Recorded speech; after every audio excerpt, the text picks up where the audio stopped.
Woo-hoo. All right, everybody, welcome back to the Millennial Sales Podcast. It's your host, Tom Alemo. Call me Tommy Tahoe. This is a show where young salespeople come to learn more on their career journeys in sales. Pumped for today's episode. We got a guest, got an interview with Mor Assouline. Mor is the founder of FDTC, which stands for From Demo to Close. He's also the creator of SaaS Talks, which is a podcast. Prior to that, he's had multiple VPs of sales jobs at companies like Okendo and PracticePanther. And he tells an amazing story of being so afraid in his first sales job to make a cold call that he quit on the very first day. 4 years later, he got back into the sales game, and just has a crazy good story about overcoming those fears to get to where he has been today, super successful, and now coaching reps on how they can close more demos. That's what his company does. So I think you're really going to enjoy this conversation. If you're someone out there that's in the front lines, cold calling, if you're someone that wants to improve their demo game, if you're someone that is interested in going out and creating some sort of company on their own or podcast on their own, being a VP of sales, a sales leader, all those different things Mor and I touch on. It's a great conversation. Highly suggest you check him out on LinkedIn as well. Before we get to the interview, just a quick word. I'm putting out a ton of content every single day on LinkedIn. So hit me up, Tom Alemo there. I work over at Gong. And then you can also check out the content. We're doing a ton of clips that we're putting out on YouTube as well. If you're not watching there, the Tommy Tahoe channel on YouTube, Twitter, Instagram as well. But YouTube and the podcast and LinkedIn are the best places to find me. Definitely hit a subscribe wherever you're listening, on Apple, Spotify, YouTube. That's what really helps this show grow and get better content, better guests, all of that. So hit me up there. Without further ado, let's get straight into my conversation with Mor Assouline. Let's go.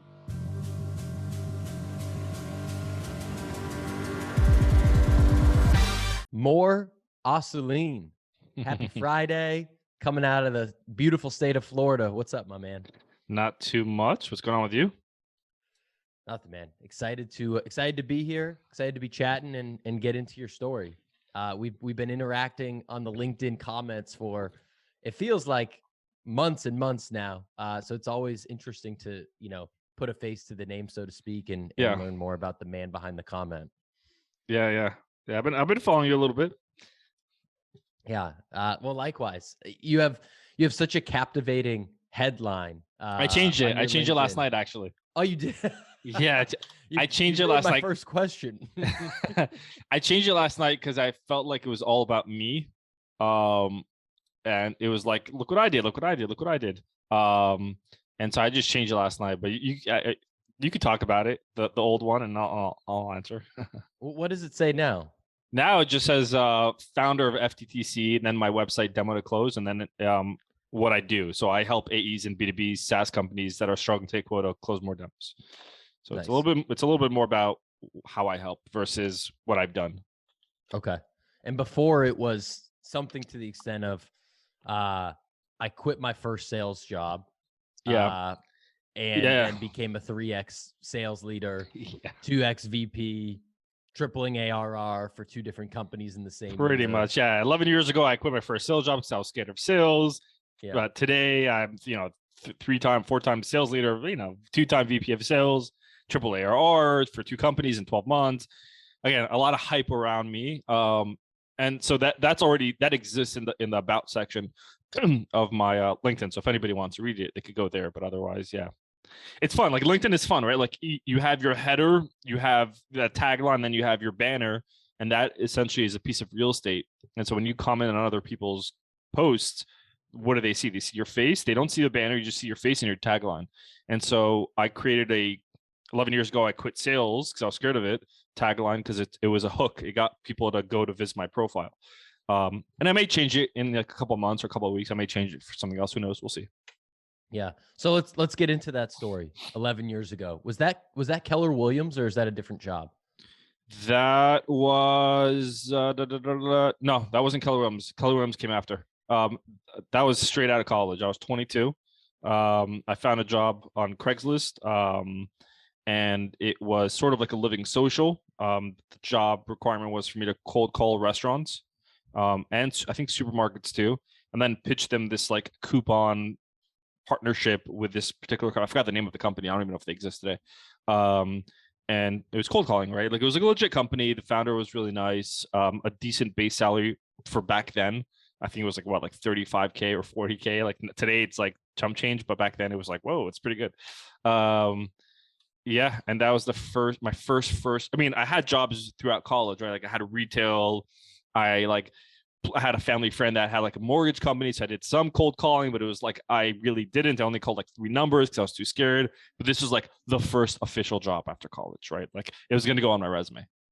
And why did you choose that job, or why did you choose sales coming out of school? Yeah, it's a great question. I don't know. Sales is just like the default. Again, like I don't think people are like, oh, I want to be in sales. They just sort of stumble on it, and everyone hires for sales because nobody wants it. And so you can easily find a sales job. I didn't want to study sales. I studied marketing, but what I really wanted to do was be like Mad Men advertising guy. I wanted to be like the Don Draper of the world. And so I loved copywriting. I was a copywriter at one of the largest advertising agencies in South Florida, or in Florida, Zimmerman Advertising. I had an internship there for a few months while I was in college, and I did copy. I wrote copy for their ads, so the radio ads, TV ads, billboards, and I loved it. I love copy. And then that completely changed when I just started like noticing the trend in like I graduated 2010 in college, so like 2008, 2009, 2010, things were going all digital. Billboards and like radio ads and TV ads weren't as popular as like SEO and digital marketing and banners. I was like, I'm not so interested in that so much.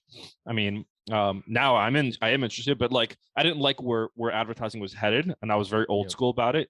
And I was like, all right, like whatever, I'll just study marketing, and I can always get a job in advertising if I study marketing. And then after college, I was applying to marketing jobs.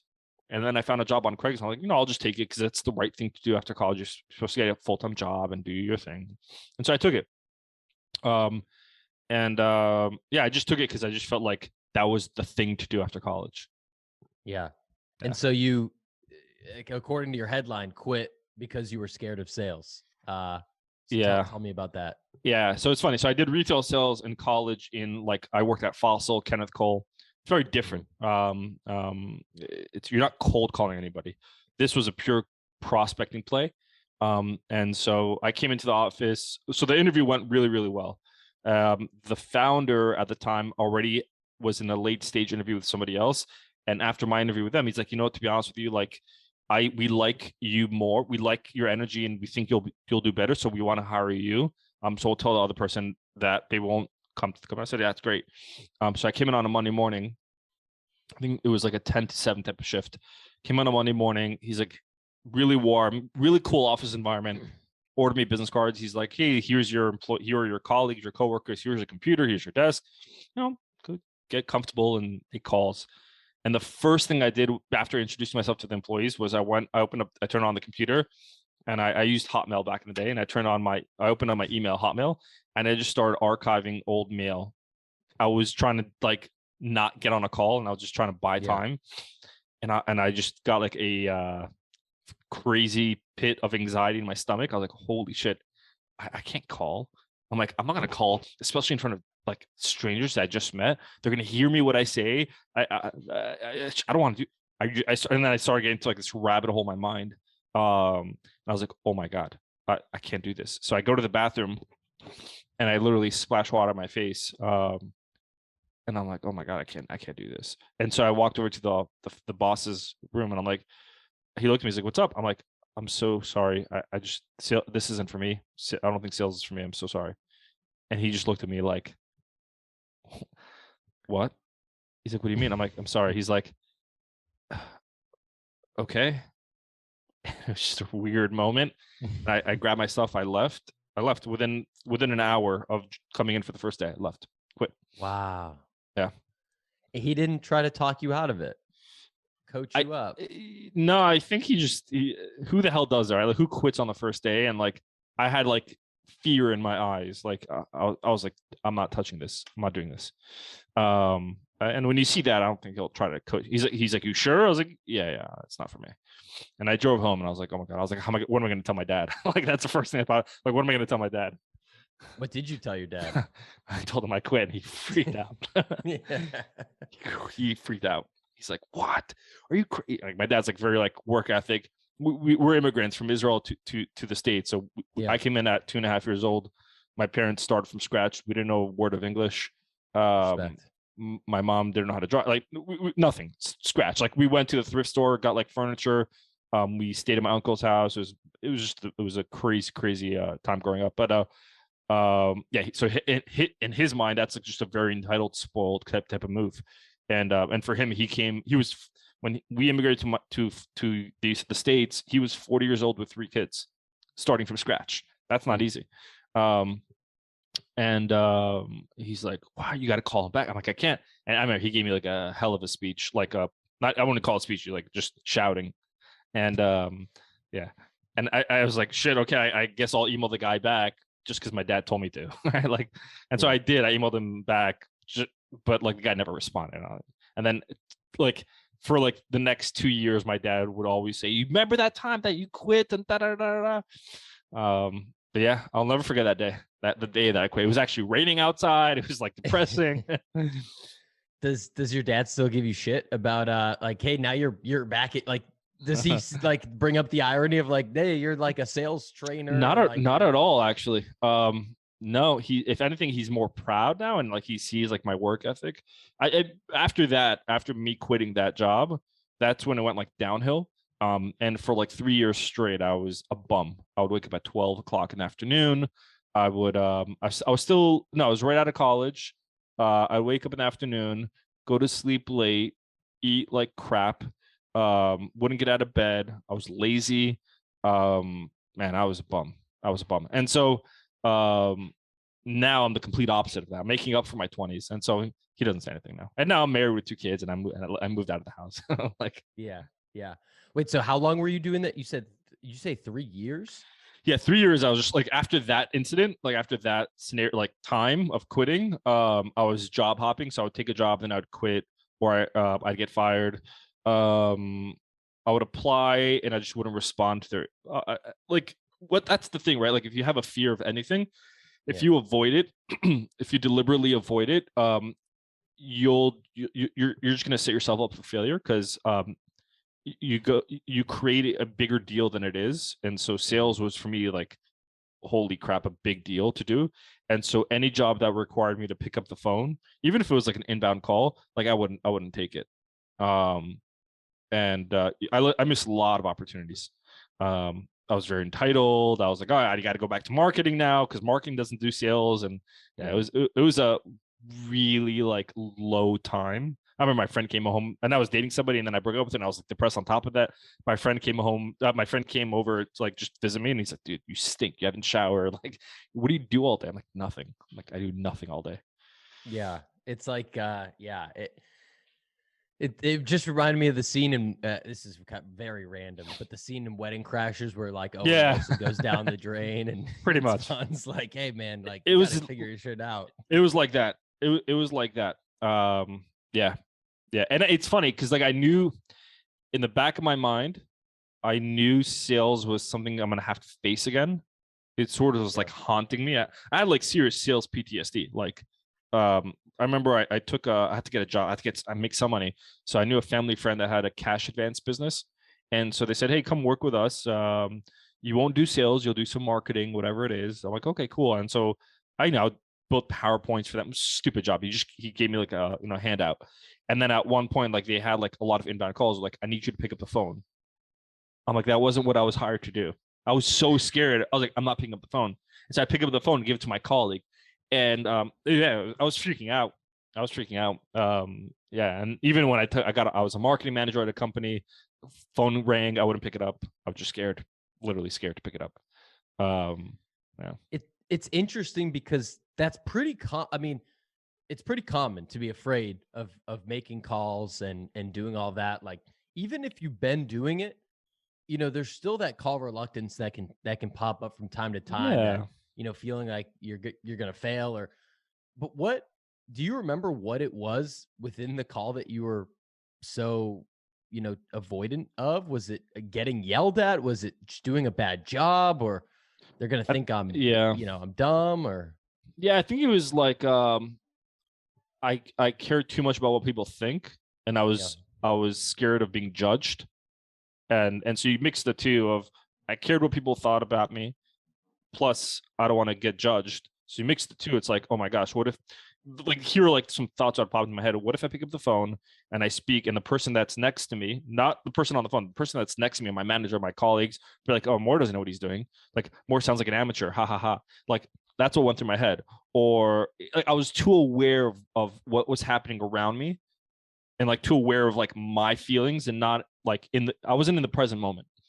And I think even as like, I think a lot of like sales leaders that have sales reps under them, a lot of times they actually don't show them how it's done. They don't pick up the phone and make the call. They don't do the demo. They don't do all these things. And I think one of the biggest reasons is because they fear being judged by their sales team in case they get it wrong, in case they screw up, because they don't want to be, because they don't want their reps to be like, how can he be a sales manager? Or how can he be a VP of sales if he can't even close a client? And he's telling us what to, like, I think that's a fear that a lot of sales leaders have. And so they avoid like getting in the trenches. Yeah. And no one will admit it. I mean, I'll admit that I would be, I'm not a sales leader right now, but that if you're in the group, on a Zoom call or in the room with people, and you make a call and they haven't done it before, you definitely have the fear of, are they going to still follow me if they know that I'm not perfect? There's kind of this, I feel like this thought when you're starting in sales, that the sales leader is like, they're like, you bring them in, they'll close anyone, like one call close, like, and that's just not how it works. That they have more experience, they're better than you because you're just starting. But some sales leaders are also just not even very good at sales. They just, you don't need to be you don't need to be great at sales to be a sales leader. Like Phil Jackson, Lakers coach, he wasn't like the best basketball player in the world. He wasn't like Michael Jordan, but he was a phenomenal coach.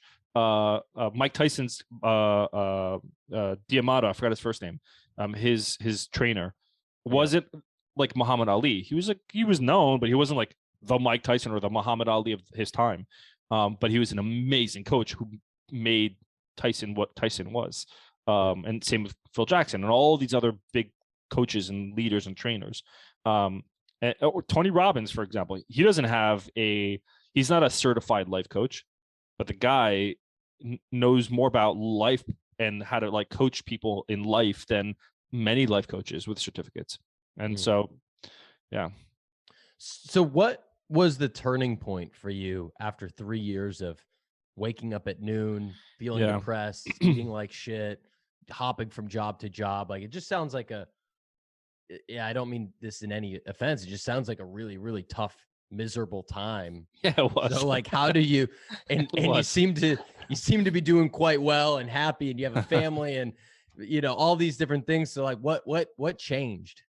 Yeah. I don't think there was like a moment of like, oh my God, eureka moment. What am I doing in my life? It wasn't like that. I don't think, even when I was like dating my wife, I don't think there was a moment I was like, wow, my soulmate. It wasn't like that. It was just like incremental moments that built up over time. And I was like, and then if you take a step back, if after a year, after a month, or after the day, you look at your day, your life, take a step back, look at it from an outside perspective, you will tend to see patterns if you give yourself enough time and if you're self-aware like that.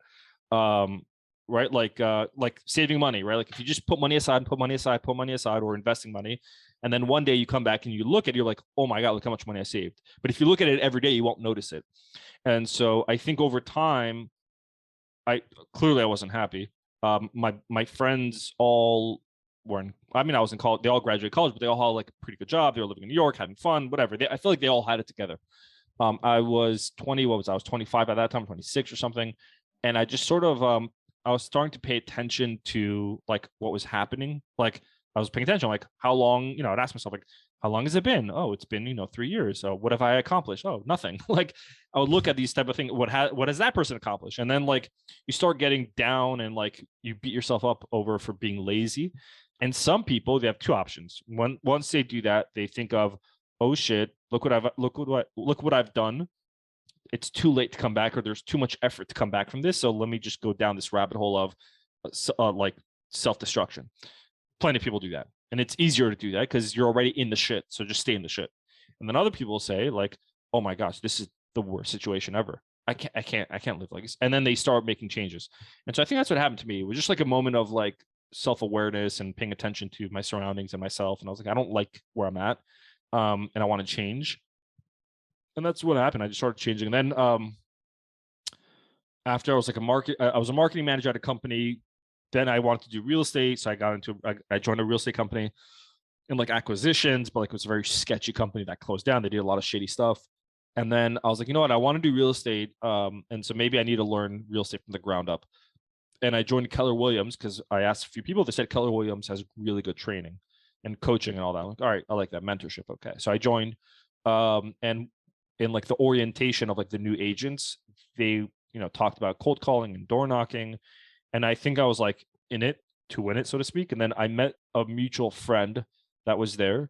And I came up to him like, hey, I know your sister, blah, blah, blah. What are you doing here? What are you doing here? Long story short, we decided like to partner up and cold call and door knock together and hold each other accountable. And we created a group called, I think it was called the Gibor group, which meant courageous group in Hebrew. Courageous is Gibor. And we said, all right, we're going to follow the Keller Williams way, and we'll buy the scripts. We will buy the tech stack that they need. And we would cold call from 9 a.m. to like 11:30. That's what they said, like 8 a.m., 9 a.m. to 11:30. And then we would door knock for 2 hours after that in like the area that we lived in, Sunny Isles. And then we did that for a year. And then like you don't make money as an agent unless you close or rent. And so I needed to make some money. And so I went on Craigslist and then I found Allstate Insurance. They were hiring for a cold caller, telemarketer, $10 an hour. I was like, yeah, let me do it because I just need some money. And I think it'll help me with the cold. It's just extra practice on cold calling. And so I went in there. And so real estate was like a 9 to like 3 p.m. day. And then 3:30 to like 6:30, I would do cold calling at Allstate. So I would leave real estate, cold calling. And I do this every day. So for 12 months, I was cold calling and door knocking. And that's what got me over my fear of sales. Plus, I had an accountability partner.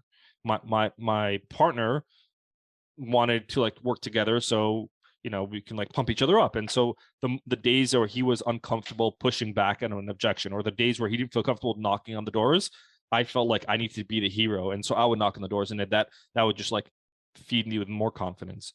And then there were moments when we were door knocking where it could have easily made somebody say sales is not for me and walked away. Many times, like I did stuff that I would never thought I would do. Like I knocked on a door in an area called Golden Beach, which is a really expensive area. Multimillionaires live there. Like it's like super, super expensive. And we had to get a solicitation permit because it's such a private community. And so I knocked on the door. Housekeeper opened up. The owner of the house is in the balcony within the house. It's like they have an inside balcony. And she's like, we're not interested. And my friend was door knocking. And so right before they closed the door, I took my foot and I put it in between the door. And so they couldn't close it. And like I kept talking to the owner of the house. And my friend's like, whoa, like he was like whispering in Hebrew, like, Mor, what are you doing? Like, don't do that. And I was like, and I just felt more confident after that. And another time was when we door knocked and the guy was chasing us out of his house. Yeah, and then that just got me. And like I wasn't a good agent. Like not a good agent. I wasn't a successful agent. At least the first year is the hardest. Meaning, looking back, made a lot of mistakes, but I think that year got me just to the place of like, okay, I'm good with sales. Like I'm comfortable doing sales, and I can now go after sales roles where I can make a lot of money. And that's essentially, I think, why I had to go through that phase. You're like someone that's afraid of swimming or something, or doesn't know how to swim, and to learn how to swim, they just like go like way out into the ocean and just like jump in and just like, oh, I guess I'll just figure it out. I'm just going to immerse myself in the thing that has terrified me before. Yeah, except in this case, it was a lot easier to do because I went with somebody else that had a fear of swimming, right? Yeah. And so that was easy to do. It was easier, right? Like when people suffer together, it's a lot easier to handle it, I think. Yeah. I love it. What was the training experience like at Keller Williams? Yeah, I mean, they would give you scripts. It's like a little bit of a pep talk. They give you like a strategy, and then you had like mentors. You can go to them and ask them questions. They had videos. I even signed up to a thing called Bold, where it was like a 1 week like workshop. I put on my credit card. It was like $1,000 back in the day.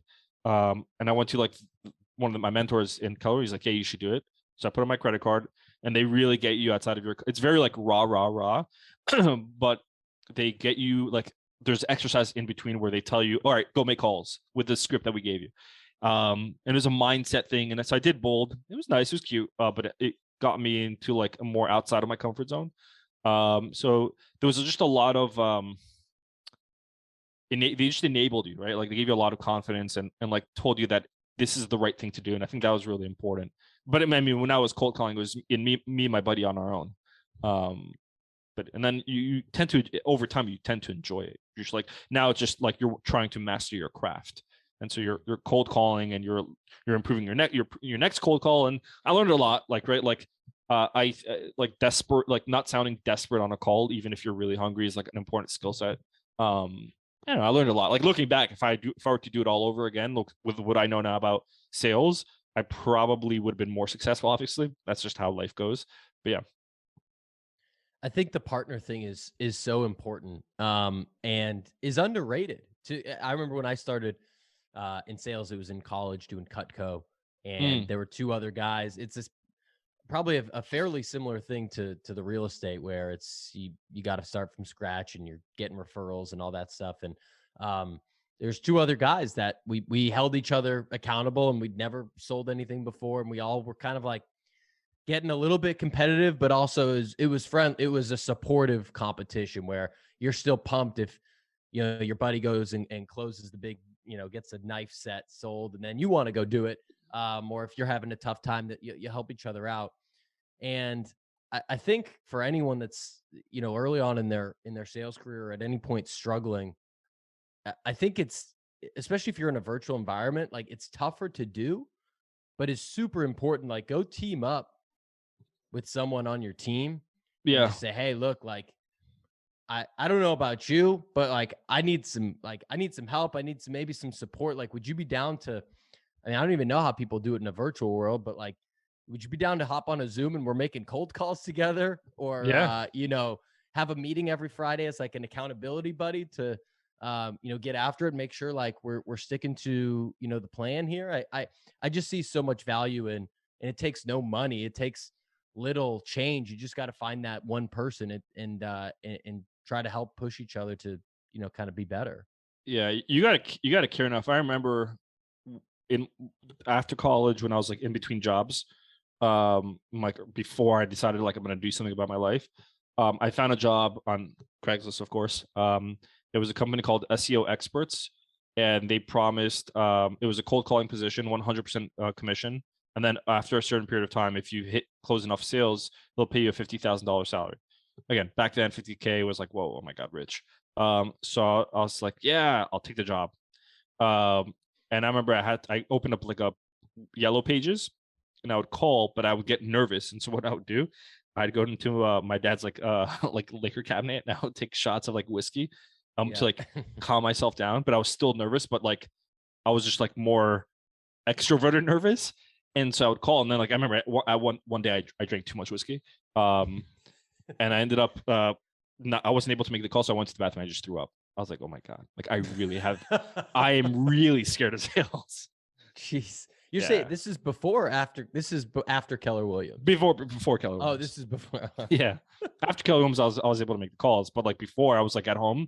There was you can make the calls from home. Doesn't matter. It's 100% commission. And I drank to get over and it just didn't help. It was really bad. I threw up. I legit threw up. That's crazy. You wrote also a little bit about on your LinkedIn bio, like, and part of this is what we're talking about, but you talked about investing in yourself. And I think part of that, it sounds like, is the time commitment and the accountability partner commitment to, you, like you said, like, I'm on a mission to figure this thing out. Like, I'm at a dead end. Like, I got to make this work. I'm curious if there's other times throughout, between today and those Keller Williams days where any investment in yourself has really paid off, whether it be in books or courses or a job you took or your health or whatever it might be. I'm just curious if anything comes to mind there. Yeah. I mean, so I think when I was like investing in myself and doing all those things, I just got sick and tired of my own excuses. I was like tired of hearing myself complain and quit. And I was like, I need to, like, I can't hang out with Mor anymore. Like, I need to hang out with this new Mor. And so after Keller Williams, about a year into the role, I had a choice. Usually they say the year is the hardest. So a year into the role, I was reading an article that Redfin.com bought a brokerage, like a mom and pop brokerage. I was like, holy shit, like, real estate is going to go digital now. Like, Redfin is going to hire full-time agents. They're going to pay them a salary and they're going to go show properties. And I'm going to be competing with those folks. That's going to be hard unless I'm like a top-notch agent. And I wasn't. So I had a choice. Do I stay real estate, maybe pivot somewhere within real estate, or do I make a complete 360 and join tech? Because clearly tech is where the game's at right now. And I had a moment of like, oh shit, it's going to happen anytime soon. And so I pivoted, I joined tech. First 2 startups I joined failed. Third one I joined, PracticePanther, was a big success. And I joined in as the first employee and then became VP of sales. But in that company, I had to do a lot of demos, a lot of demos. And so what I did there, I had the former founder of that company was like a mentor to me. So that's number one, find a mentor. I happened to get lucky because he was like very much into mentorship. And then I would, like I said, like, I wanted to get better. I was sick and tired of my excuses. So I went on YouTube and I type up, like, if after a demo, I felt like I couldn't get over a price objection or whatever objection, I'd go on YouTube or Google and type it up. And so whatever I found, I'd go into like this rabbit hole of like, that's how I found Grant Cardone back in the day. I found Grant Cardone. I subscribed to his YouTube channel. I finally paid for like one of his $100 webinar. I bought his book. And then like, right, like, you just buy, and then you're like, all right, his stuff helps. I'm sure there are other people. And then you just start buying more books and reading more watching more YouTube channels. And so that's what I did early on. And today, I mean, like, I'm in certain communities, but what I do to invest myself today. So I buy books. I listen to podcasts. I'm also watching YouTube channels. I create I have like a Trello board. It's like my swipe file. And so like there'll be like a board that says website, I don't know, copywriting, like different things areas that I'd like to get really good at. And so if I see anything either on an ad online or an email that I get or a post I see on LinkedIn, I'm like, wow, that's really cool. I love that. I'll take that and I'll put it on my Trello board or my swipe file. And so I build a sort of like a playbook of what I like and what I think would work for me. So those are some stuff. Yeah. I love that idea. I want to talk about from demo to close. So, multiple time sales leader, obviously despite the early first few years, like, I've had a really successful sales and then sales leadership career. You've got a very like tight niche within like SaaS sellers, helping them get from the demo point in a sales cycle to closing more deals. Why is that the area that you're focusing on? Yeah, a couple of things. Number one, when I would go in as an early employee at SaaS startups, I would go in to become VP of sales. Most of these startups had already a lead flow coming through from Capterra, whatever it was. And so the name of the game was doing demos. And so that means we had to focus on how to like get the most out of our demos and convert the most. And so I did that consistently with a few startups. And I noticed, like I did it with one startup, I did another startup, like, oh shit, like I think I'm onto something here, and I'm able to get my sales team to close 50+% of the sales demos, sometimes 60%, sometimes 70%. It sort of averages out. And I was like, okay, well, so that's my core competency. I know how to do everything else, but like that's like an area that I know really, really well. Prospecting and outbound, yeah, I know it. I don't do it as much, and there are plenty of folks that do it online. Like there are plenty of content creators on LinkedIn, Jason Bay, Ethan Parker, Morgan Ingram. There's a lot that do it, and they know what they're doing, and they do it on a daily. I was doing more demos on a daily versus outbound, and then I started talking to other reps in other companies, or I'd give advice to my rep that was like struggling on a demo, and I'd give him advice, and he would go on a demo and he would do it, and he would close it, and I would see his like face is like, holy shit, that worked. I was like, whoa, like that's really cool. And then I wondered, I'm like, hey, I don't really see any training around this online. I see a lot of outbound, not on demo to close. And so I did some market research, and I was like, let me release from demo to close. Initially, it started off as like a course, just like a yearly subscription course. And the reason why yearly, because they get access to ongoing stuff. And then I realized, and based on additional market research, that some people need just more hand-holding, and they need someone to like guide them along the way. And so a course doesn't do that. A course requires you to have the discipline and you to make the time for it. And so that's risky on both ends. And so I was like, let me pivot and let me create FTTC as a training program, where if they sign up to the training program, they also get access to the course. Or if they don't want the training, they can just choose the course. They have options here. And so I recently pivoted. Now I offer like the training program.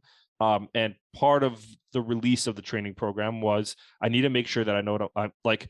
Sometimes you get into imposter syndrome even after you've had success. And so I was like, okay, let me offer free coaching to a handful of reps and see if it helps. And I did that, and they closed their demo. Either they did a one-call close, or the next demo they closed, or they had better discovery. And I was like, do you mind if I get like a testimonial from you if you're open to it, as long as I've helped? And they've all sent me a video testimonial. I was like, okay, there's a concept here. And I spoke to other VPs of sales and other founders. I'm like, do you think there's a need for this? They're like, yes, I think there's a major need for this. I just think that there's like the trend is more about like how to get leads, because every company is trying to get leads, but what do you do when you actually get the leads? What do you do to close them? And so some companies think that their problem of revenue is not the closing, but it's more of number of leads that you get. So they pour more money into leads, they hire more SDRs, they hire more AEs, but they really need you don't need more leads necessarily, you just need to close more demos. And if you do that consistently, then it makes sense to put more money into leads. So what are what's one of the most like common mistakes that you see when you start training reps that they're making in their demos that's like just happens all the time that you make a fix on? Yeah, discovery is always the red flag. Either they don't do a deep enough discovery, meaning they just ask like 1 or 2 or 3 questions and then they show the demo, the features, or they just ask really random questions that mean nothing, or they stay too much on the surface on discovery. So they'll ask a question, why are you looking to leave the competitor, or why are you looking at our solution? And the prospect will say, yeah, we're looking for a more robust system. Oh, amazing. Well, you come to the right place. Like that's not discovery. And so I think there's a lot, but discovery is always like the default, because whenever you look at why they didn't close or why they churned, it always comes back to discovery. I remember when I was coaching my team, they would close a deal, one call close, they would cancel after 90 days. And I'm like, why do they sign up with you in the first place? They're like, I don't know. I'm like, he's like, yeah, we did the demo. They were excited and I closed them.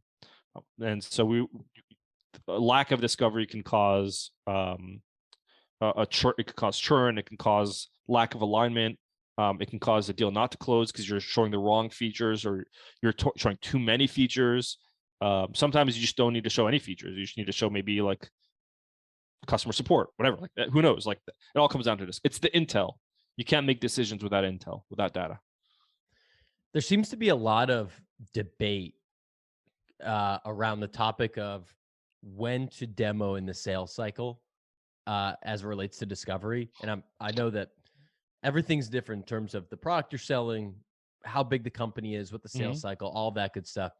But if we were to maybe just cut like a broader statement, I feel like there's people in the camp of you need to do discovery to, better understand the opportunity so that when you demo, you can customize it and you want to, really kind of put your best foot forward. And then you do discovery during the demo.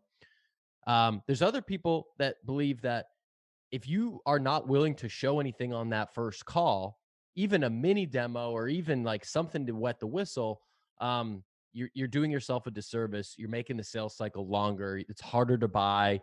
And you should potentially try to incorporate both into the same call and maybe do a part 2 demo or whatever if you need to later. I'm curious on your take on the topic.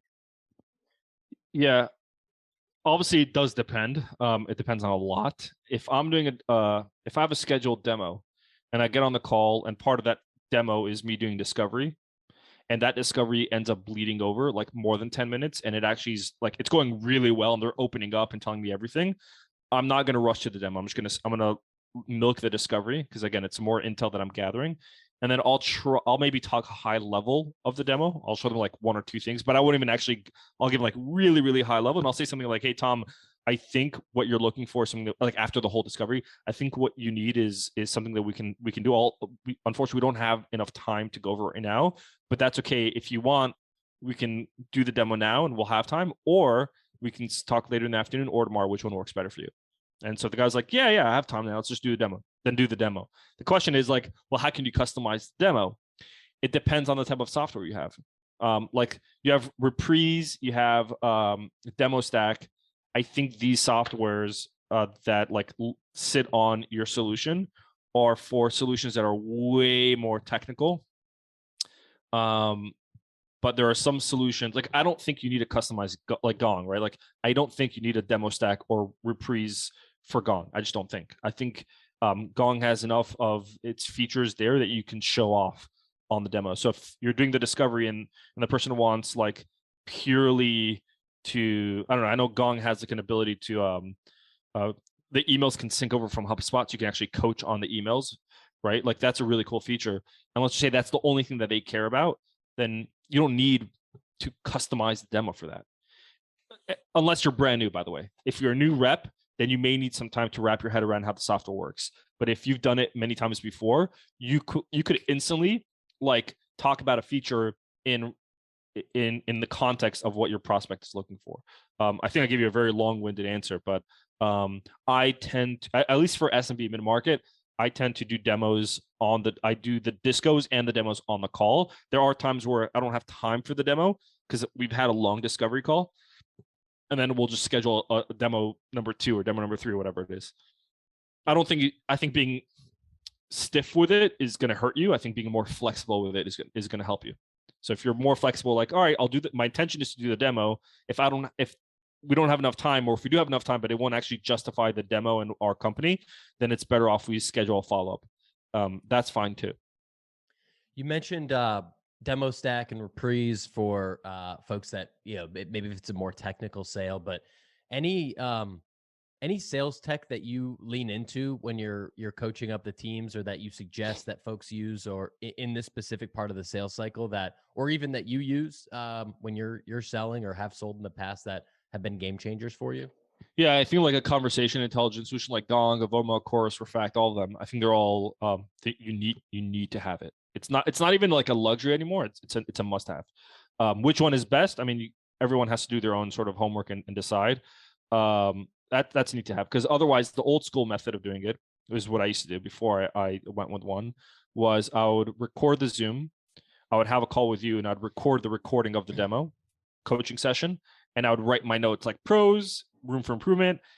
And the problem with that is you're writing the notes, but you're not creating patterns, you're not creating data sets, and you don't have like a scope into the whole org, and it's really bad if you're trying to scale.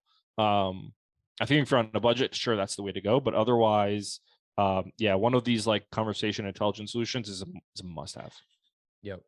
And just having it isn't enough. You need I'm gonna post about this on LinkedIn like maybe in a couple of weeks, but like you can have a car, you need to go to like a concert, or you need to go to New York and travel.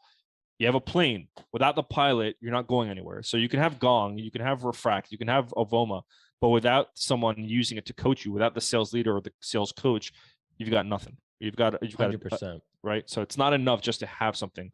You need to have something that's driving it. Yeah, I 100% agree. I want to pull you to a couple rapid fires before we head off for the morning. So we talked about some of the investing in yourself earlier. You mentioned Greg Cardone. You mentioned a few other names.